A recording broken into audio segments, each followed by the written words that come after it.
যে তোমাকে যত বেশি কাঁদাবে সে জীবনে তত বেশি কষ্ট পাবে। কারণ কোনো বান্দা যখন বান্দায় কষ্ট দেয়, আল্লাহ সব সহ্য করলো, বান্দা যখন কষ্ট দেয় এটা সহ্য করে না। কারণ আল্লাহ তো বান্দাকে ভালোবাসে।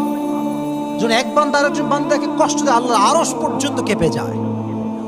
আল্লাহ এটা পছন্দ করে না, বরদাস্ত করতে পারে না আল্লাহ তাআলা এটা। প্রিয় ভাইয়েরা, জুলুমের শিকার যতই হন না কেন, ভরসা এবং সবর করবেন একজনের জন্য। আওয়াজ দিয়ে বলেন, তিনি কে? যে তোমাকে যত বেশি কাঁদাবে সে জীবনে তত বেশি কষ্ট পাবে।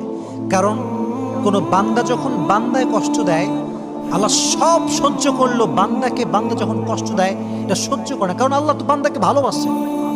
যখন এক বান্দা আরেকজন বান্দাকে কষ্ট দেয়, আল্লাহ আরশ পর্যন্ত কেঁপে যায়। আল্লাহ এটা পছন্দ করে না, বরদাস্ত করতে পারে না আল্লাহ তাআলা এটা। প্রিয় ভাইয়েরা, জুলুমের শিকার যতই